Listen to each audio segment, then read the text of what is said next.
मेरे प्यारे नाज़रीन, आज हम आपको एक मौलवी साहब का एक ऐसा वाक़या सुनाने वाले हैं जिन्होंने उस औरत के साथ शादी की जो ज़िना यानी कि मर्दों के साथ गलत काम किया करती थी। तो दोस्तों, इसकी क्या वजह थी जो मौलवी साहब ने एक ज़ानिया औरत से शादी की? इसके बारे में हम आगे इस वीडियो में आपको बताएंगे, लेकिन उससे पहले अब इस वीडियो को लाइक और चैनल को सब्सक्राइब ज़रूर करते। तो चलिए आगाज़ करते हैं आज के इस किस्से का। दोस्तों, किसी गाँव में एक इमाम साहब रहते थे। उनका नाम एहतशाम था, और जब वो बचपन की दहलीज पर पहुंचे तो उनकी वालिदा का इंतकाल हो गया। माँ की ममता से वो महरूम हो गए, लेकिन बाप की मोहब्बत ने मौलवी एहतशाम को डोलने न दिया। उनके वालिद का नाम हाजी गुलामदीन था, और उन्होंने बड़ी तवज्जो और एहतमाम के साथ अपने बेटे की परवरिश की, उन्हें दीन की एक एक बात समझाए। ये बाप की तरबियत का ही असर था कि मौलवी एहतशाम बचपन से ही सुलझे हुए और नेक इंसान के रूप में ढलते चले गए। और जब मौलवी एहतशाम 20 साल के हुए तो उनके वालिद का भी इंतकाल हो गया। बाप का साया छिन गया, लेकिन फिर भी वो अल्लाह की रज़ा पर राज़ी रहे। मौलवी एहतशाम की ज़िंदगी यूं ही गुजरती रही, कभी कोई शिकवा लबों पर ना आने दिया। और ऐसे में गांव के लोगों ने भी उन्हें बेआसरा न होने दिया, क्योंकि वो नेक शख्सियत थे, अच्छा अखलाक था। बस इसी तौर पर गांव के ज़मींदार ने इनका खूब साथ दिया, और इसी वजह से उन्हें उसी मस्जिद का इमाम बना दिया जहाँ उनके वालिद साहब इमामत किया करते थे। मौलवी एहतशाम गांव के बच्चों को कुरान पाक भी पढ़ाते, और बहुत ही कम वक्त में उनकी शराफत और पाकीज़गी देखकर गांव के लोग मौलवी एहतशाम की बहुत इज्जत और कद्र करने लगे। इज्जत तो किया ही करते थे, बल्कि लोग दीन के मिसाइल पूछने के लिए भी दूर दूर से मौलवी एहतशाम के पास आया करते थे। मौलवी साहब मस्जिद के साथ बने हुए हुजरे में रहते थे, और अभी तक उनकी शादी भी नहीं हुई थी। एक दिन मौलवी साहब ने जोहर की नमाज अदा की तो देखा कि काफ़ी तादाद में मस्जिद में मौजूद है। मौलवी साहब को बड़ी खुशी हुई, और दिल ही दिल में अल्लाह का शुक्र अदा किया कि क्या बात है, काफ़ी तादाद में लोग नमाज पढ़ने आए हैं। नमाज पढ़ने के बाद गांव के ज़मींदार मौलवी एहतशाम के पास आकर कहने लगे, मौलवी साहब, आज गांव में बहुत ही बड़ा मुकदमा होने वाला है, और मैं चाहता हूं कि आप भी वहां शरीक होंगे। मौलवी एहतशाम कहने लगे कि भला इतने बड़े मुकदमे में मेरा क्या काम है?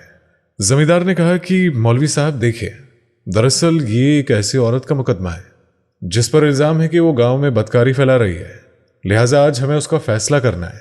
इसी वजह से आप आएंगे तो फैसला करने में आसानी होगी। ये सुनकर इमाम साहब ने सर हिला दिया और कहा, ठीक है जनाब, जैसा आप मुनासिब समझें, अल्लाह ने चाहा तो मैं ज़रूर आऊँगा। उसके बाद गांव में मुकदमे के लिए लोग आ चुके थे। ज़मींदार के कहने पर मुकदमा शुरू हो चुका था। हुजूम के बिल्कुल सामने एक औरत अपने आप को काले कपड़ों में छुपाए खड़ी थी, और साथ ही उसके 2 बच्चे भी थे। एक की उम्र तकरीबन 12 साल की थी और दूसरा 10 साल का लग रहा था, और दोनों बेचारों की शक्ल से गरीबी जाहिर हो रही थी।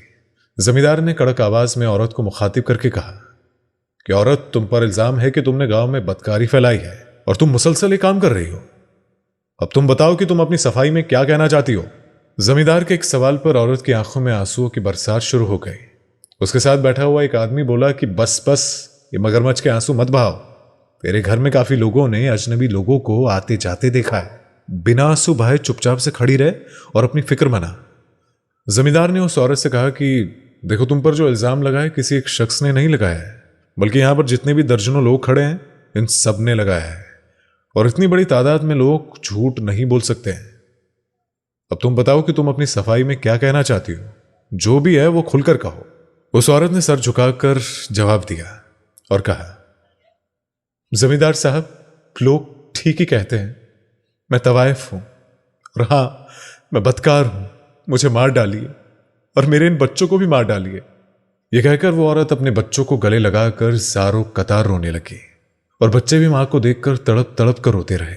जमींदार ने कहा कि देखो औरत, हमारे हाथ में मौत का फैसला तो नहीं है, और ना ही हम कानून को अपने हाथ में लेंगे, लेकिन तुम अपने मुंह से अपने ऊपर लगने वाले इल्जामात का इकरार कर रही हो तो, और खुद ही कह रही हो कि तुम एक बदकार औरत हो, तो ऐसे में जो फैसला होगा वो तुम्हें और तुम्हारे बच्चों को भुगतना ही पड़ेगा। फिर जमींदार ने हुजूम पर एक नजर डाली और एक आदमी को बुलाकर कहा कि अरे भाई, क्या मौलवी एहतशाम आ चुके हैं? उस आदमी ने कहा कि जी हां जनाब। उसके बाद मौलवी साहब को बुलाया गया। जमींदार ने कहा कि इमाम साहब, आपने यकीनी तौर पर सारी बातें तो सुन ली होंगी, आपकी इस पर क्या राय है? मौलवी साहब ने कहा, जी हां जमींदार साहब, मैंने सारी बातें सुन ली है, और जो इल्ज़ाम इस औरत पर लगाया गया है और जो इस खातून ने जवाब दिया है, وہ بھی سب میں نے سن لیا ہے۔ زمیندار نے کہا تو پھر کیا رہا ہے آپ کی؟ مولوی نے کہا بالکل وہی سلوک کیا جائے جو انصاف کا تقاضا ہے، ورنہ تو روز قیامت انصاف نہ کرنے والوں کو دردناک عذاب ہے۔ لیکن زمیندار صاحب، میں آپ سے پوچھنا چاہتا ہوں کہ سزا دینے سے پہلے آپ نے خاتون سے پوچھا کہ اس نے آخر یہ پیشہ کیوں اختیار کیا؟ زمیندار نے کڑک آواز میں کہا کہ مولوی صاحب، ہمیں اس سے کوئی غرض نہیں ہے، اور ہمیں اس سے کوئی مطلب نہیں ہے کہ اس نے یہ پیشہ کیوں اختیار کیا ہے۔ ہمیں تو بس اس کے جرم کو دیکھ کر فیصلہ کرنا ہے۔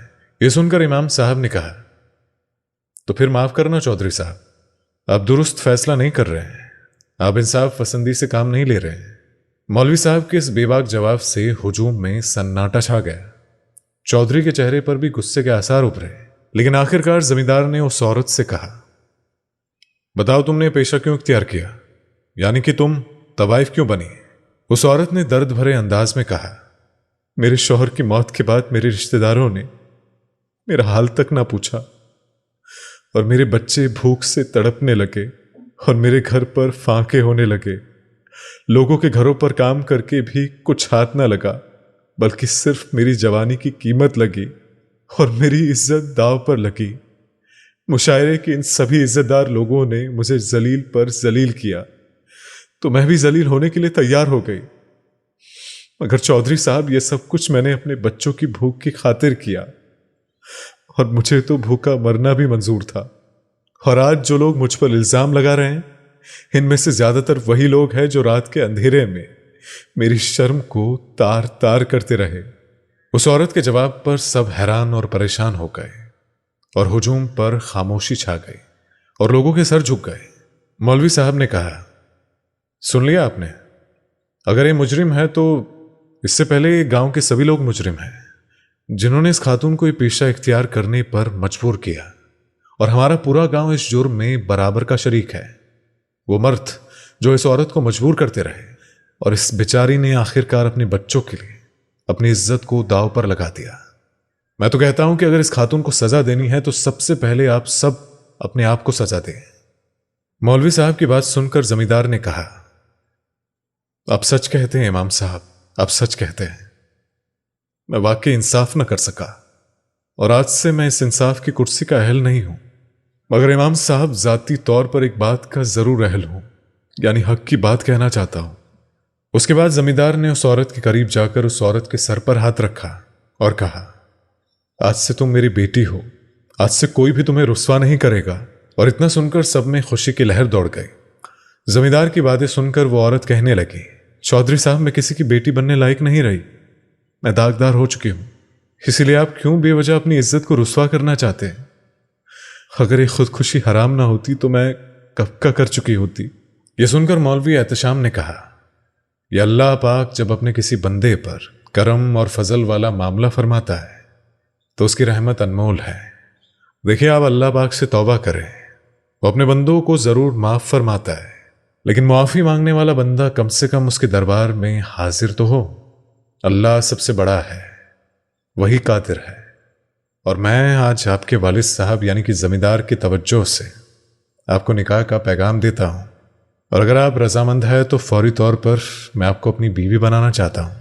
اب امام صاحب کی اتنی کہنے کی دیری ہی تھی کہ مجمع میں سے آوازیں آنے لگی، اور سب کہنے لگے سبحان اللہ، سبحان اللہ۔ دوستو، اگر ایسے انسان اس زمین پر موجود ہو تو شاید کوئی بھی عورت طوائف نہ بنے۔ زمیندار نے اس عورت سے کہا بس بیٹی، بہت ہوا، اب کوئی رونا دھونا نہیں، اپنے گھر جاؤ، اور اب میں تمہاری کوئی بات نہیں سنوں گا۔ کل تم اپنے گھر سے رخصت ہوگی۔ اور پھر اگلے دن سادگی کے ساتھ مولوی احتشام کے ساتھ اس خاتون کا نکاح ہو گیا، اور مولوی احتشام نے رات شکرانے کے نوافل عطا کیے، اور خالق کائنات کا شکر ادا کیا کہ جس نے ایک بڑے امتحان میں اس امام کو سرخ رو کر دیا۔ گاؤں کے لوگوں کے دلوں میں امام صاحب کی جو عزت تھی وہ پہلے سے زیادہ بڑھ گئی، اور وہ جو خاتون تھی جو مولوی صاحب سے منسوب ہوئی، شرم و حیا کا پیکر بن گئی، اور گھنٹوں سجدوں میں پڑی اللہ پاک کا شکر ادا کرتی رہی۔ سبحان اللہ۔ تو دوستو، آج کی ویڈیو میں بس اتنا ہے۔ اللہ سے التجا ہے کہ ہم سب کو نیک راستوں پر چلنے کی توفیق عطا فرمائے۔ آمین، اللہم آمین۔